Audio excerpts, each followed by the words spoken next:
What's going on, guys? We're right here by the Sex Museum. We just came out of that. It was fun. It was interesting. Old school.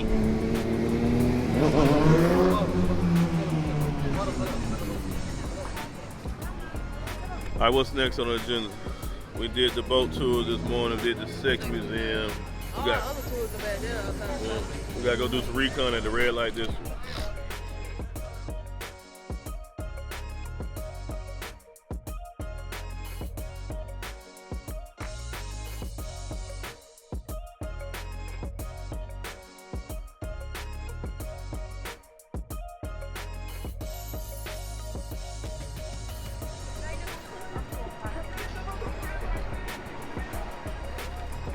Watch out for that dog shit.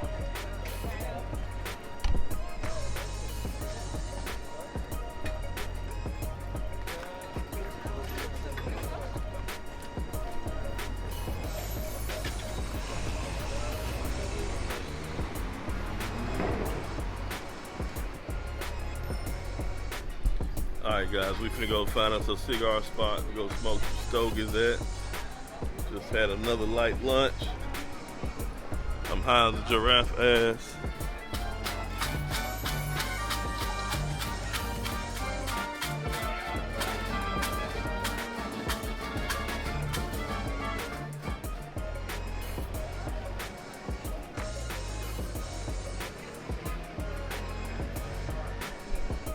Yeah, see they got the knife out like.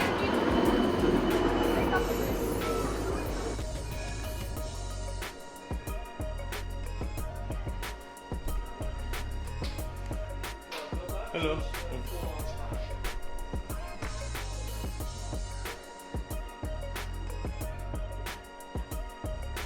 Alright, my coworker will start the process as soon as it finishes. Thanks for giving us a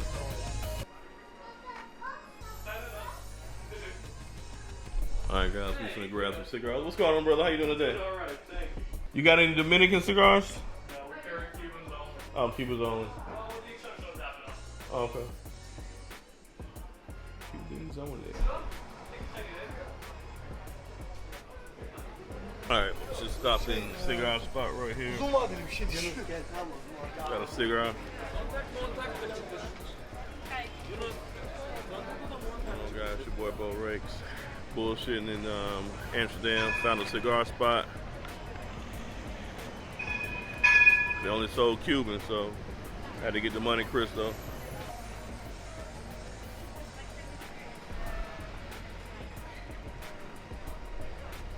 This Monte Cristo is still burning pretty good, still burning even.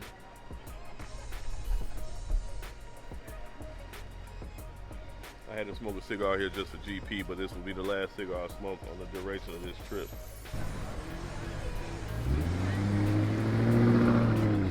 Big spew out here in Amsterdam, about to do a whiskey tasting. You know, you hear the music, hear the vibes. I just smoked a cigar, I smoked about 2 joints. Nice fuck. Well, hello, you're at Cafe Zilt in Amsterdam on the Zeedijk. And I want to introduce you to a little whiskey lineup, a little nosing and tasting session. Starting off with the Japanese Matsui, which is being matured in Mizunara oak. Then we have an Irish whiskey, an Irish single malt that's being finished also in the Mizunara oak, which is a different oak variety than the American or the European oak. Then a 100% rye whiskey from Canada, matured in New American oak, just like by law the bourbon, the American style bourbon whiskey is matured. Okay. So this is a 50%, that would be 100 proof in the States. Okay. But we do it in half. Then we go to Scotland for a single malt whiskey, a Speyside single malt whiskey, the Ben Romach, which is now owned by Gordon and MacPhail, a wonderful independent bottler. This is a classic single malt from Scotland, 80% bourbon, sherry matured and 20% bourbon matured. Nice and peaty, so there's not too much smoke, but the earthiness is there. And then we go to another single malt from Scotland, a very peaty Boenehaven, but bottled by a Dutch independent company called The Ultimate. The Ultimate. Yeah, this is a cask strength, very peaty, very earthy kind of a single malt whiskey. That's the lineup. Okay. And this is it's 65 euros. My girlfriend just told me. This is another lineup that we have. This is a coffee grain whiskey that has nothing to do with coffee, but with the distillation column, like a patent still, right? Okay. Single malt from Ireland, finished in Madeira cask, so there's a nice little red fruit tone to it. Right. My gosh, a single malt from England. Wow. People are freaking out, of course, Right. because the English are not supposed to make Scotch-style single malt whiskey. Then back to the Ben Roma, the same 15 that we have over here, but the new label, which to my taste is a shame. It's just very cheap to me, but luckily the whiskey inside is still the same whiskey. A 100% wheat whiskey from the States, dry fly, 60% alcohol, so that's 120 proof, that would be. You need a drop of water to open this up, but the wheat gives a very silky smoothness to this whiskey. And then we end with a Gordon MacPhail, also again an independent Scottish bottler, Left Chick 12 from the Tobermory distillery on the Isle of Mull. Earthy, but lots of vanilla. Very, very, very nice. Your choice, sir. Dank u wel, brother. We have some Dutch cheese here. Dutch cheese. We've got some cured meat from Italy. We've got some dates. But watch out, the stone is still in there. So watch out for your teeth, okay? We've got some orange rind that's been cured in sugar water. So it's nice and chewy, but it's a little bitter on the inside too, so that's nice. And we've got 3 wonderful chocolates from the chocolate makers from Sloterdijk from the Netherlands. From Peru. I love Peru. 85%, no, 80%. From Peru, 75%. And from the Dominican Republic, 68%. Cacao. Well, very well rehearsed on this. The Nika coffee grain from Japan, and also from Japan, the Matsui Mizunara. So this is like a single malt whiskey, and that's a coffee grain, which means it's being matured, or this being distilled in a distillation column, like a patent still, like a beer still.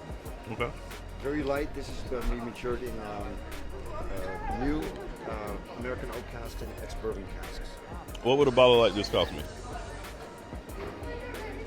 55 euros. Okay. We just did a whiskey tasting.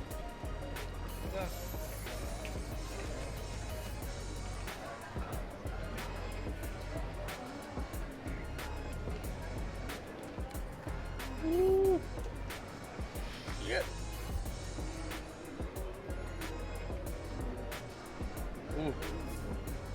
Alright guys, so it's bananas and crazy how well this cheese goes with the wine, the whiskey. Wow. This is a Japanese whiskey. It's fire. Ireland, again, matured in the Mizunara oak cask, the same cask as the How do you pronounce one. it? Glendalough? Glendalough, Glendalough. I think. Glendalough. Sounds like it. And also from Ireland, a single malt, Tyrconnell. That's had a Madeira cask finish, so there's more of a red fruit tone to this one. It's a little sweeter. There we go. Now, the glasses are Norland glasses, made in the UK. Okay. They're designed by an Icelandic industrial designer called Truly Rekt. He lives here in Amsterdam, and you should check out his stuff on Norlan, Norland. They have also a tumbler which weighs about 500 grams. Wow. It's just the weight of the glass that gives a sort of psychological weight to the whiskey too. Cheers. Cheers. Fucking the Big Spew whiskey tasting. Okay, I can slide with this. These glass. I like that. I like that.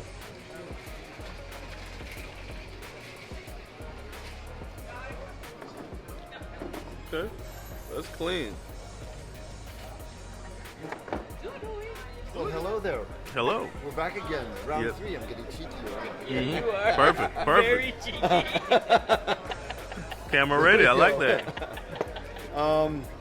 Oh, lot 40. A Canadian rye whiskey, 100% rye, Yeah. matured in new American oak casks. So you get that vanilla, the coconut, and the tropical fruits. And the typical spiciness that comes with rye. And there's sort of a little sourness to it, no tartness, I would say. That just makes it a little fresher.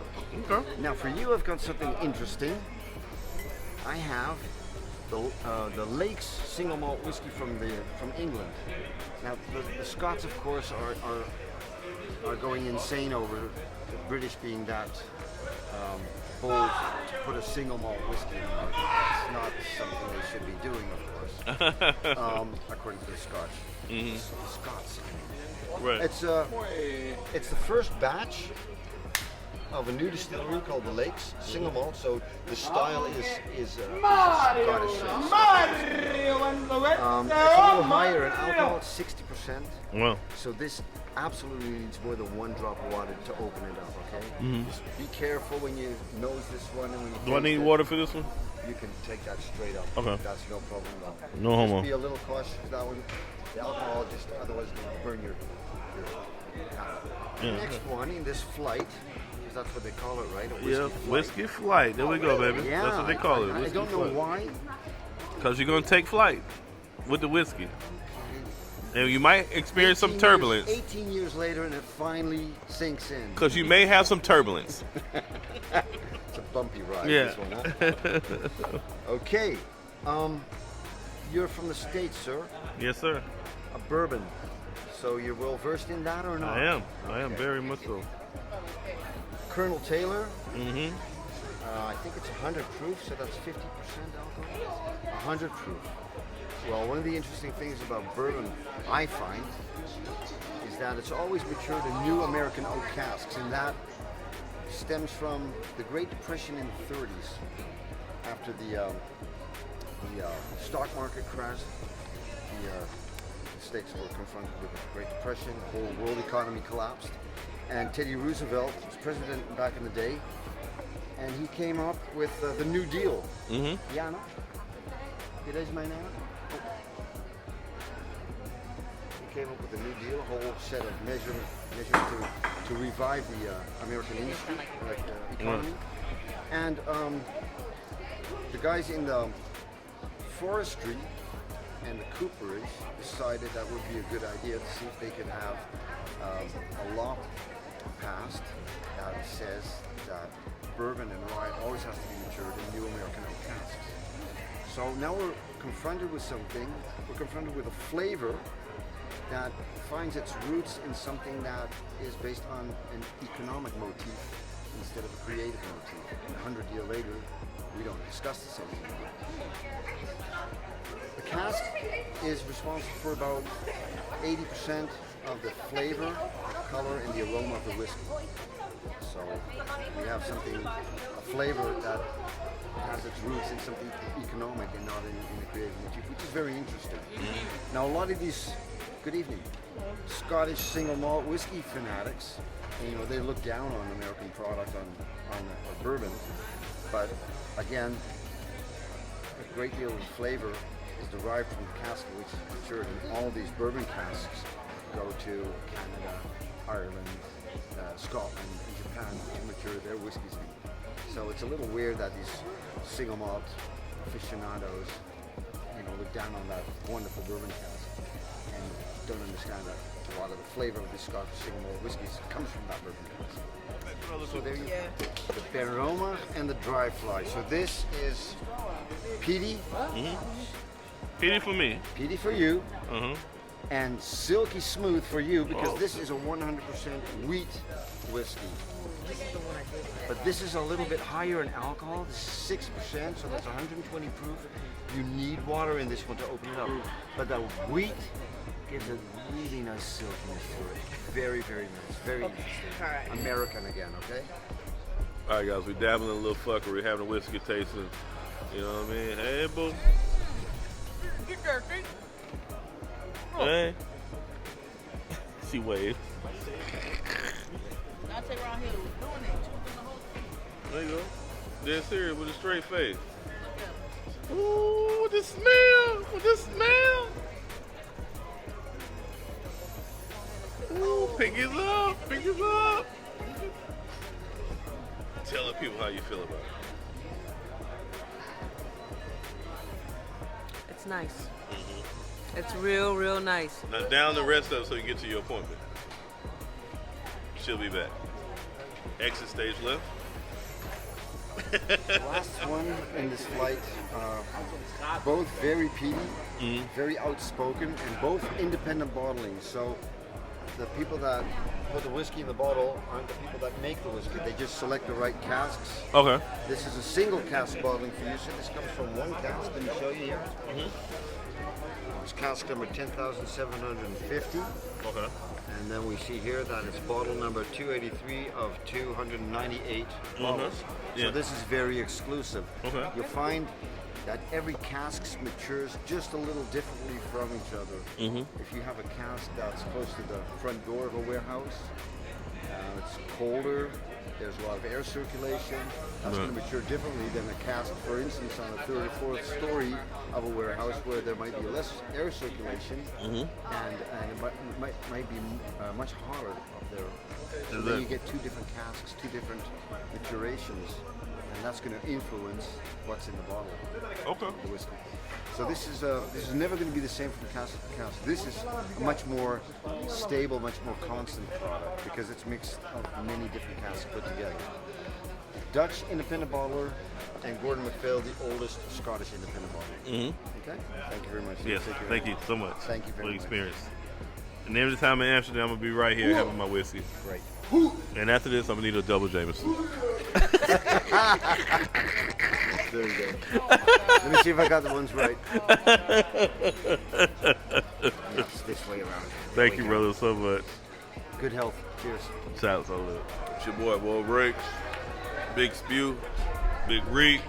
I think I'm Big Reek. We're dabbling fuckery. We're at the whiskey bar. 100 euros up right now.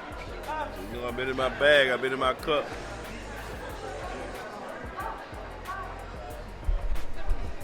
I'm gonna go potty. Your flowers. They're beautiful. Thank you. Yes, Lord. Oh, bless.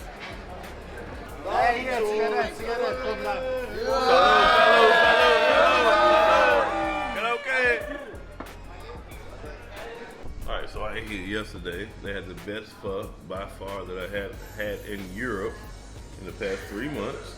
So decided to come back today. But you know, when I make my pho, it's the best than being in Vietnam. Alright guys, you already know how I'm rocking pho with the extra soup. In Germany, you couldn't get this. So I mean, I want an extra broth. So in Germany, they would not do this. Yeah, so I'm living really like this. So they got the big spoon. You gotta take the broth first.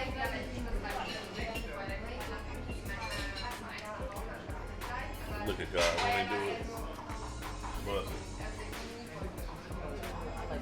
that's your boy Beau Rakes, Big Reek, right here outside of Little Saigon. We just had pho again, full of the tick. Now we're going, Reek. Hell, if we'll pray. You know we ain't praying tonight, so hell we go. Red light. Red light. All the lights gonna be red when we hit.